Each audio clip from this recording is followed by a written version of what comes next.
বলেছে মন্ত্রের শক্তি নেই। গুরুদেব যে মন্ত্র দিলেন, এই মন্ত্র কি উপলব্ধি করেছি? আজকাল কিছু গুরুদেব আছে, তারাও হলো সহজিয়া, পাত্র প্রস্তুত না করে এসে একটা ফু দিয়ে কানে চলে গেল। লুভি গুরু কামি চেলা উভয়ে নরকে গেলা। কলি যুগে গুরুর কথা শিষ্য মানবে না, ৯৯ জন গুরু শিষ্যের কথা মানবে। গুরুদেব বলে গিয়েছেন, বাবা ৩ বেলা প্রার্থনা করবে, সন্ধ্যাটা করবে, কার্তিক মাস করবে, রবিবার পালন করবে, একাদশী ব্রত করবে, হরিনাম করবে। শিষ্য বলছে, গুরুদেব এত কিছু পারবো না। অভাব নাই, আপনার এখান থেকে দীক্ষা নিতে গেলে যদি এতগুলো মানতে হয়, আর আমরা যেখান থেকে দীক্ষা নিয়েছি সে তো আরো কঠিন। 4টা আইন মানতে হবে। পশু হিংসা করা যাবে না, অবৈধ যৌন সঙ্গ করা যাবে না, তারপর হচ্ছে বিড়ি সিগারেট খাওয়া যাবে না, তারপর হচ্ছে দুতক্ষীরা খেলা যাবে না। কত নিয়ম আমাদের, এত নিয়ম মেনে দীক্ষা নেওয়া যায়? দীক্ষার অভাব আছে নাকি? কত জায়গায় আছে কিচ্ছু পালন করা লাগে না, মালাও দেওয়া লাগে না, তিলকও দেওয়া লাগে না, যত পারিস মানুষ ধরে এখানে গিয়ে দীক্ষা নিয়ে নেবো। কলিযুগের কার্যটা কি? শিষ্যের কথায় গুরু চলবে। গুরুদেব দেখছেন, ওরে বাপরে বাপ, আমি যদি শাসন করি তাহলে তো আমার এখান থেকে ডাইভার্ট হয়ে চলে যাবে অন্য জায়গায়। তাহলে আমার এখানে শিষ্য আছে, এটাই ভালো, অন্তত বছর শেষে গেলে তো 500 টাকা দক্ষিণা দেবে। লুভি গুরু কামি চেলা উভয়ে নরকে গেলা। শাস্ত্র বলছে, গুরু নামে গরু আর শিষ্য নামে শস্য।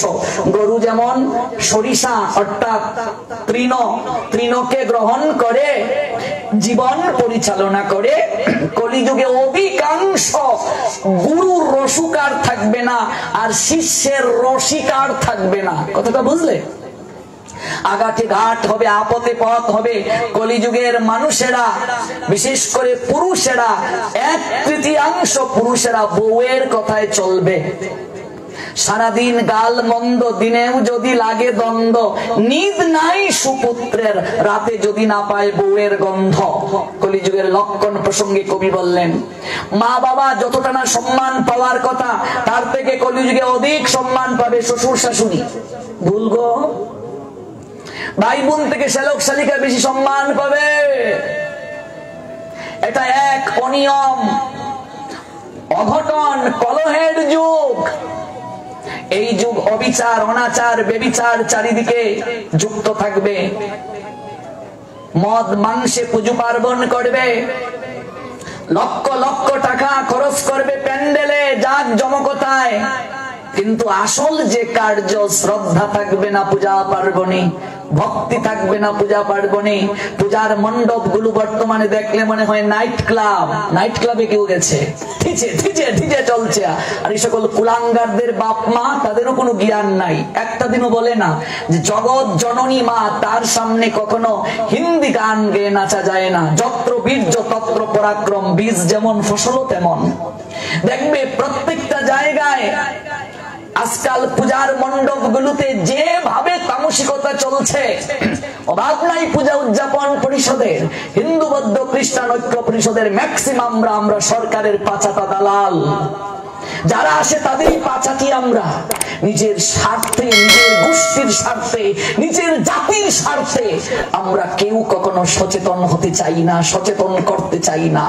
15 বছর যাবৎ চিৎকার করলাম, কদিন আগে তো এমন ভাবে হুমকি এলো। এরপর আমরা সমাজের কথা বলে যাই। মানুষের যদি একটু বুদ্ধোদয় হয়, মানুষের যদি একটু চিত্ত নড়ে, মানুষের যদি একটু জ্ঞান জাগ্রত হয়। আজকাল গীতা ভাগবত অনেক পাঠকরা হচ্ছে মেউ মেউ পাঠক। মেউ মেউ পাঠক বুঝেন? যে আমি বাবা 2 ঘন্টার জন্য এসেছি, একটু কমিটির গুণকীর্তন করে কোনো ক্রমে জায়গা কি দরকার আছে দক্ষিণাটা নিয়ে, যার কারণে সমাজের কোনো পরিবর্তন হয় না। আমরা পাঠে আসি আগামী বছর আমাদেরকে আনবে কিনা এই স্বার্থে না, এটা আমাদের বিজনেস না। আমাদের বউ নাই, বাচ্চা নাই, পরিবার নাই, আমরা এই পথে জীবন যৌবনকে উৎসর্গ করেছি। জীবনের সকল কিছু উৎসর্গ করেছি, শরীরের যাতনা উৎসর্গ করেছি, যৌবন উৎসর্গ করেছি সমাজের কল্যাণের জন্য। মোহন্তের স্বভাব হয় তাড়িতে পামর, নিষ্কার্য নাই তবু যায় পরের ঘর। আপনাকে একটা উদাহরণ দিচ্ছি, কোন ধর্মের অনুসারীর দিকে তাকান। কোন ধার্মিক মুসলমান মসজিদে, মাদ্রাসায়, মক্তবে, ওয়াজ মাহফিলে তারা কি গজ কোনো গান বাজায়, কোনো গান গায়। Source of all spiritual and material ones, everything emanates from me. The intelligent person perfectly know the engage in my devotional service and worship me with all their heart. Say, omnipotent maker Krishna, Srimad Bhagavad Gita 10 chapter Vibhuti Yog 8 verse also said, Parameshwar God Sri Govinda 7 chapter 7 verse Gyan Vigyan Yog. Oh my dear Arjun, please listen attentive what I say. O conqueror of hell, there is no truth superior to me. Everything rests upon me as Pala strung on thread. Shuno Arjun, আমার থেকে শ্রেষ্ঠ জগতে কেউ নেই। এই পৃথিবীতে যত মত দেখছেন, এই পৃথিবীতে যত পথ দেখছেন, সকল মত পথ সনাতন থেকে সৃষ্টি হয়েছে। ভগবান বলছেন আমার থেকে সকল কিছুর সৃষ্টি। I am the source of all spiritual and material world. এই জড় এই চেতন উভয় জগতের আমি অধিকর্তা, আমি সনাতন, আমার থেকে বড় কেউ নই। আমি অনাদি আদি। ব্রহ্ম সংহিতার পঞ্চম অধ্যায় 1 নম্বর শ্লোক, ঈশ্বর পরম কৃষ্ণ সচ্চিদানন্দ বিগ্রহ অনাদি আদি গোবিন্দ সর্বকারণ কারণম। পৃথিবীতে যখন কোন জল ছিল না, স্থল ছিল না, তখন একজন ছিলেন, তিনি অনাদি আদি, তিনি সর্বকারণের পরম কারণ, তিনি গোবিন্দ। একটা জাতির সামগ্রিক পরিচয় পাওয়া যায় তার ধর্ম আর সংস্কৃতির উপর। পাখি যেমন তার পক্ষপুটের উষ্ণ পরশী শাবক দিগকে লালন করে, একটা জাতিও তেমনি সহস্র সহস্র বছর ধরে নানা উত্থান পতনের ব্যাপক প্রক্রিয়ার ভিতর দিয়ে তার অস্তিত্বকে অক্ষুণ্ণ রাখে, স্বকীয়তার বিকাশ ঘটায়।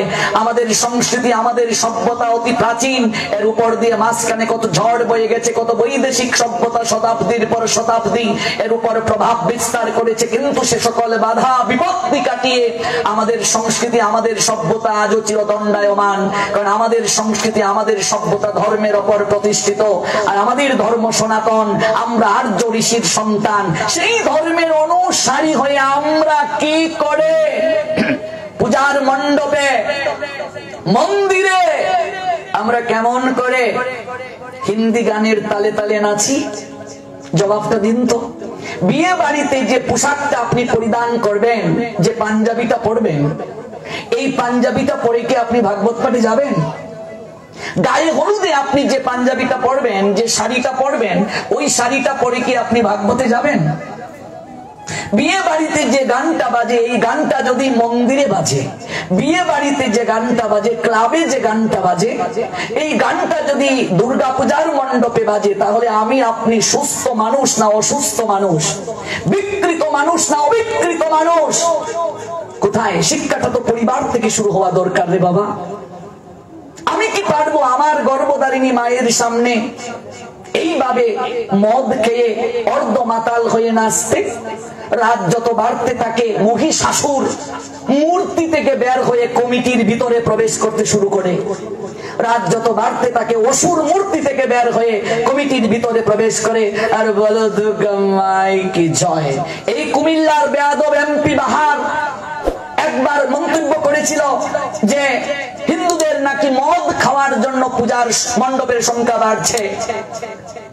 কিছু কিছু সংগঠন প্রতিবাদ করলো, আমরা ঢালাও ভাবে প্রতিবাদ করলাম, আমাদের ধর্মের অনুসারীরা আমাদের বিরুদ্ধে কথা বলতে শুরু করলো। আপনি এগুলো বলবেন না, বলবেন না। সনাতন ধর্মে মদ খাওয়ার কথা কোন শাস্ত্রে আছে নাকি? পৃথিবীর কোন ধর্মে মদ খাওয়ার কথা লেখা আছে? আপনি ইসলাম ধর্মে যান, মদ খাওয়া হারাম। প্রত্যেক ধর্মে যান, খ্রিস্টান ধর্মে যান, বৌদ্ধ ধর্মে যান, কোন ধর্মে নেশাকে কখনো পারমিশন দেয় নাই। আমাদের ভাগবতে 28 প্রকার নরকের মাঝে একটা নরকের বর্ণনা দেয়া আছে যে মদ খাবে, খাবে দূরের কথা, সনাতনী হিন্দুরা যদি মদ স্পর্শও করে তাহলেও 3 দিন না খেয়ে সূর্য দর্শন করে তাকে প্রায়শ্চিত্ত করতে হয়। মদ খাবে দূরের কথা, মদ যদি কেউ স্পর্শ করে সঙ্গে সঙ্গে তার দেহ অপবিত্র হয়ে যায়। 3 দিন যদি সে উপবাস না থাকে, পঞ্চগব্য দ্বারা যদি সে শরীরকে পবিত্র না করে, কোনদিন তার প্রণাম ভগবানের কাছে পৌঁছাবে না। মদ খাবে দূরের কথা। আজকাল কিছু মূর্খ পুরোহিতগণ কালী পূজার নামে মদের প্রচলন করেছে। মদ ছাড়া নাকি পূজা হয় না। আজকাল কিছু গাঁজাখুরের দল শিবের নামে গাঁজা খায় আর বলে শিব ঠাকুর নাকি গাঁজা খেয়েছে।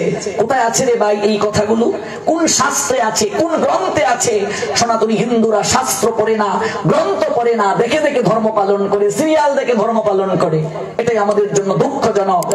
আপনি আপনার জীবন দশায় যতটুকু মদ গ্রহণ করেছেন তার থেকে কোটি গুণ অগ্নি লাভা আপনার মুখমণ্ডলের মাঝে ঢেলে দেয়া হবে।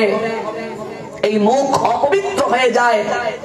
জ্ঞাত অজ্ঞাত সারেও যদি মদ কেউ গ্রহণ করে তার জন্য একটাই প্রায়শ্চিত্ত। নিত্যানন্দ প্রভু জগাই মাদাইকে দেখিয়ে দিলেন 1 লক্ষ হরিনাম করে প্রতিদিন প্রায়শ্চিত্ত করা।